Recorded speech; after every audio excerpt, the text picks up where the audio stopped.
10 Iranian ships. That is where this story actually begins, not in Beijing, not in the negotiating room, and not at the state dinner where Xi Jinping hosted Trump with full diplomatic ceremony. The Strait of Hormuz. While Trump's plane was still 30,000 feet in the air, Iran quietly opened the strait for 10 Chinese oil tankers. No announcement, no press release, no connection drawn publicly to the summit. I went through every major outlet that covered Beijing this week: CNN, BBC, Reuters, Wall Street Journal, Washington Post. Not one of them reported this. Not one connected it to what happened and what did not happen in the joint statement that came out of that summit. That gap is exactly what this video is about, because that single move before the first handshake was even exchanged told every person in that negotiating room exactly who needed what from whom, and once you understand what it communicated, everything about this summit starts making a very different kind of sense. But here is the thing nobody is saying out loud yet. Those 10 ships were not the real story, they were the symptom. The real story goes back 7 years, and it explains how the most powerful country on earth ended up flying to Beijing with its biggest corporations in tow, asking for help. It created the need for itself. Stay with me. Let me show you exactly what happened and why it matters.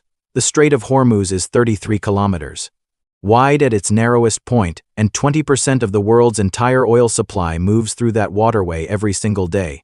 Saudi Arabia, Kuwait, Iraq, every major Gulf oil producer depends on that choke point to get their product to global markets. Without it, their oil stays in the ground. Since the U.S. military engagement with Iran began in early 2025, Iran has effectively controlled the practical use of that strait, not closed it entirely, but made it expensive enough, slow enough, and risky enough that global oil prices have spiked and stayed spiked. That spike feeds directly into us inflation, which feeds into gas prices, which feeds into what you personally paid last time you stood at a gas pump. This is not abstract geopolitics. This is your wallet. And here is where China enters the picture. China is Iran's single largest trading partner, purchasing approximately 80% of Iranian oil exports. That relationship is deep, structural, and from Iran's perspective, essential to surviving under Western sanctions, which means if China applied meaningful pressure on Iran to reopen the strait, that pressure would be felt immediately. This is what Trump flew to Beijing to ask for. Not trade, not technology. The one thing he needed most was for Xi Jinping to pick up the phone and call Tehran. Now back to those 10 ships. As Air Force One was descending toward Beijing, Iran quietly granted passage to 10 Chinese vessels through the Strait of Hormuz. Think about the timing. Trump is in the air, heading to ask Xi for help with the strait, and Iran before the first handshake opens that same strait for Chinese ships. Voluntarily, publicly, deliberately. The message was not subtle. Iran was telling Beijing in real time, we see you, we value this relationship, and Chinese ships move freely by our choice. And what that communicated to every negotiator in that room was something that cannot be unsaid. China does not need to pressure Iran to get Chinese oil through the Strait of Hormuz. Iran is already doing it, as a signal, as a gesture, as a statement of loyalty. Which means if Trump was asking Xi to spend diplomatic capital pressuring Tehran, he was asking China to fix America's problem while getting nothing structurally in return. Why would they do that? The joint statement answered that question. No commitment on Hormuz, no timeline, no mechanism, no conditions, not a single word. The most important content in that document is what is completely missing from it. But here is what I have not told you yet. The Iran situation, as serious as it is actually the second layer of this story. The first layer started not in 2025, not even in 2024, it started in 2018. It was completely avoidable, and it explains why America walked into Beijing already holding a losing hand before the negotiation even began. April 2025, the Trump administration announced tariffs on Chinese goods that eventually hit 145%, not a trade restriction, not a pressure tactic at 145%, that is functionally an embargo, a declaration that Chinese goods are not welcome in the American market. The logic behind it was straightforward. China needs American consumers more than America needs Chinese goods, so cut off that access. Apply maximum pressure, and China breaks. Scott Bessent, the Treasury Secretary on that plane to Beijing, said publicly that America held all the cards. He was wrong, not because he is incompetent, but because his entire argument was built on data from a decade that no longer exists. In 1995, roughly 25% of everything China exported went to the United States. America was China's economic oxygen, shut it off and China suffocates. That was completely true. In 1995, by 2025, China had spent 7 years building the exits. After the first Trump trade war in 2018, Beijing made one strategic decision and stuck to it. Never again depend on any single Western market. ASEAN, Africa, Latin America, the Middle East. China built trade relationships across the global south systematically, deliberately, over 7 years, specifically to reduce dependence on American and European markets. So when Washington turned off the U.S. market in 2025, China had already built the door out. But that is not even the most important thing they built. Pay attention here. Because this detail explains everything: the CEOs on that plane, the joint statement, why Trump came home with what he came home with: rare earths. Most people have never thought about neodymium, dysprosium, or terbium, so here is what you need to understand about them right now. They are in your phone, they are in your car, they are in every electric vehicle on the road and in the guidance systems of every precision missile the U.S. military fires in any conflict anywhere on Earth. And with current technology, there is no meaningful substitute for them in most of these applications. You cannot engineer around them. You cannot replace them. They are, in the most literal sense of the word, irreplaceable. China controls approximately 60% of global rare earth mining, but that number massively understates the actual leverage, because China also controls roughly 85% of the world's rare earth processing capacity. Here is what that means in plain English. Even if you mine these minerals in Australia, Canada, or right here in the United States, you typically have to send that or to China to be refined into materials that can actually go into your products. The supply chain runs through Beijing regardless of where the rock comes out of the ground. When China announced rare earth export restrictions in spring 2025, directly in response to the American tariff escalation, the reaction from us defense contractors was immediate and serious.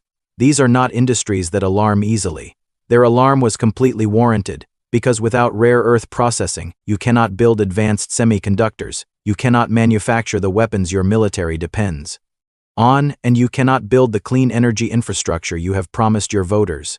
And here is the part that almost nobody is saying: this was not a trap China set. Nobody in Beijing planned this deliberately. China simply built their position quietly, patiently, over 8 years, while Washington was operating on assumptions that had already quietly expired.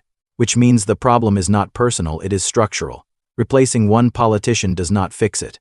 The dependency is real and it does not resolve in months. Now, with all of that context in place, let me show you the image that explains everything else about the Beijing Summit, and why the people on that plane were sending a signal that Xi Jinping read more clearly than any press statement. Picture this: Air Force One, flying to Beijing. On board, Jensen Huang, CEO of NVIDIA, the company that designs the most advanced AI chips in the world, currently valued at approximately $3.5 trillion.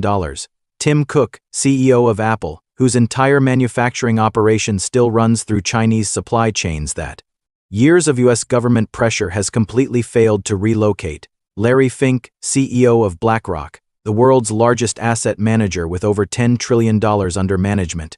Elon Musk. Ask yourself one question: when was the last time a sitting US president flew to a foreign country with that specific group of people?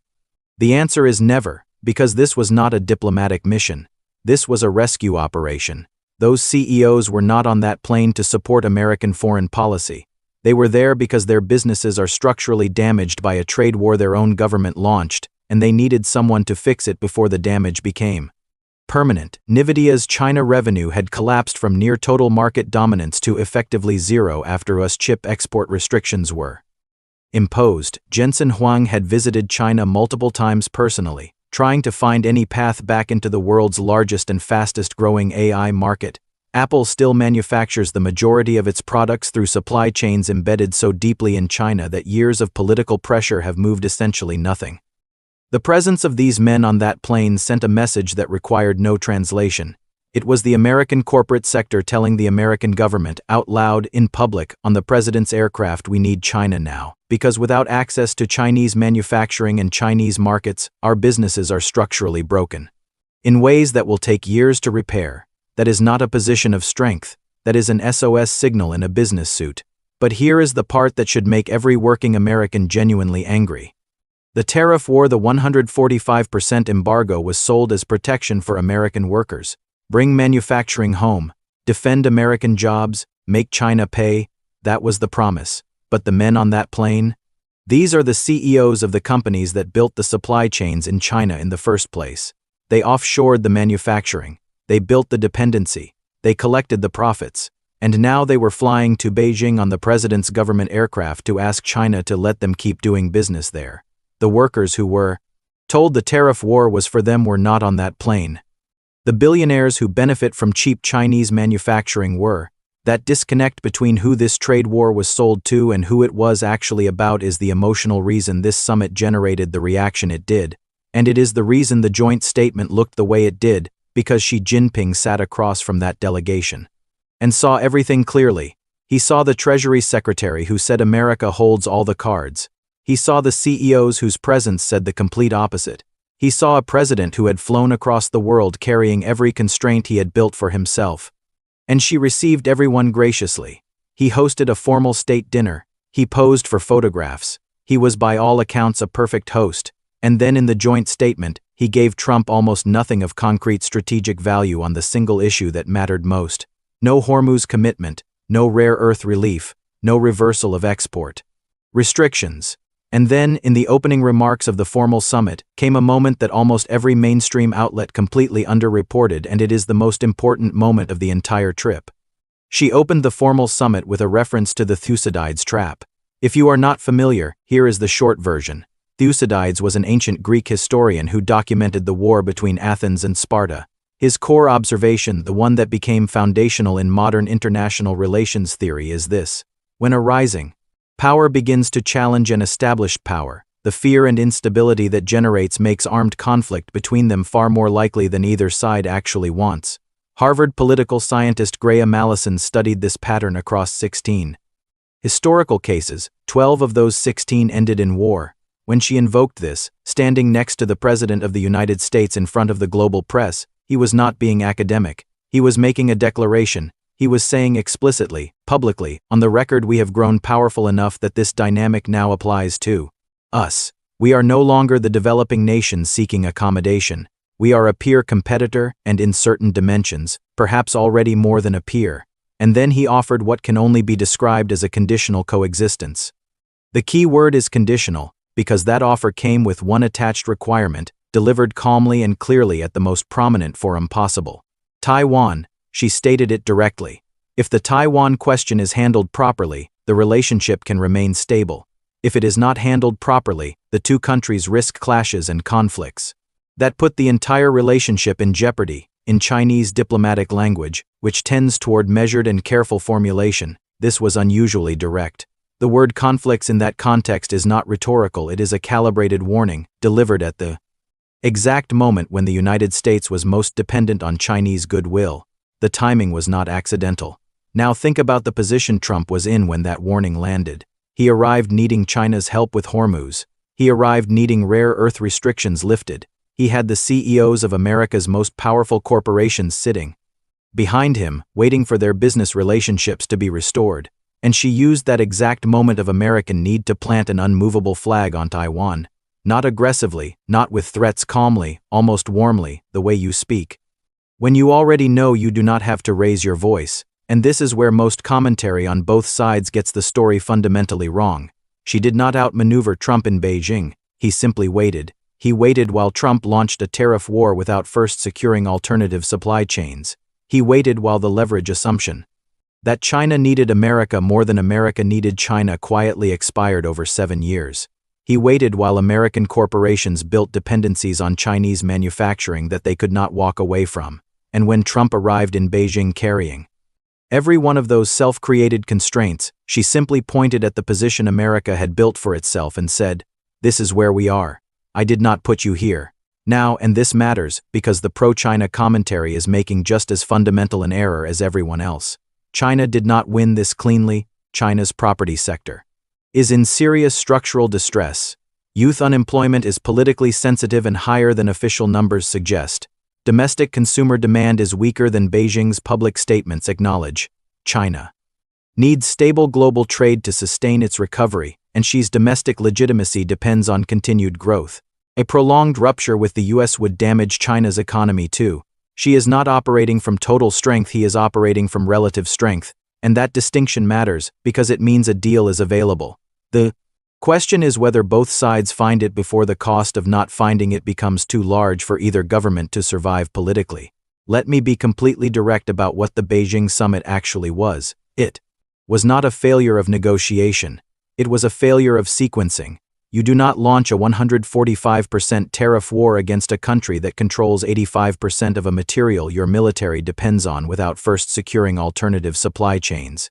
You do not apply maximum pressure on an adversary before verifying that your core leverage assumption is still accurate in this decade, not the last one.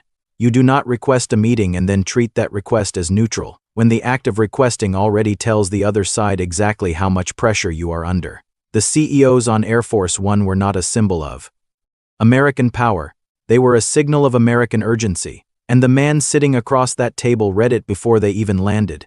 Here is why this matters for you personally, not in theory, not abstractly. If rare earth export restrictions stay in place, electronics cost more, defense costs more, and those costs move through the supply chain and land on prices you pay at the register. If the Strait of Hormuz remains contested, energy prices stay elevated, that is your gas, your heating bill, your grocery delivery cost, because every truck that moves food runs on fuel. And if the world's two largest economies do not find a stable equilibrium, both slow simultaneously, and when both slow simultaneously, the effects do not stay in financial markets. They reach into job markets, into mortgage rates, into the cost of everything you are trying to build right now. The Beijing Summit resolved none of this. What it clarified was something that needed to be said without diplomatic softening. The leverage Washington assumed it held has shifted not because of one decision, not because of one president, but because China spent 8 years building the exits while the US was still drawing maps from a world that no longer exists. 10 Iranian ships, moving freely through the Strait of Hormuz, while Air Force One was still in the air. That is the summary of everything that happened in Beijing this week in one image that not a single major outlet chose to put in their headline. 3 things to hold from this video. 1. The summit happened because America needed it more than China did, and that asymmetry shapes every outcome that follows. 2. The joint statement's most important content is what is not in it. No Hormuz commitment, no rare earth relief, no Taiwan flexibility, and every omission is deliberate. 3. The Iranian ships are not a footnote, they are the headline nobody ran, because before Trump's plane landed, Iran had already shown Beijing that Chinese oil moves freely with or without diplomatic pressure from China, making America's core ask structurally unnecessary before the first handshake. She did not block Trump in Beijing. He hosted a dinner, he referenced ancient Greece, and he offered tea, and Trump flew home with his billionaires. A joint statement full of careful language, and a Strait of Hormuz that is exactly as contested today as the day he left. The question is simple now: does the team around Trump understand what actually happened in that room? Because the next summit is coming, and whoever arrives needing it more will have already lost before it starts. I want one thing from you in the comments right now. Do you think there is a back-channel deal already happening that we are not seeing publicly, or did Trump genuinely walk away from Beijing with nothing but a handshake and a state dinner? Make the case either direction, not the comfortable answer, the honest one. Because the next video covers something that nobody in mainstream media is touching yet. What Iran actually gains from keeping the Strait of Hormuz contested, and why the clock on that calculation may be running out much faster than Tehran realizes. If you want that video, subscribe, because when it drops you will want to have seen this one first.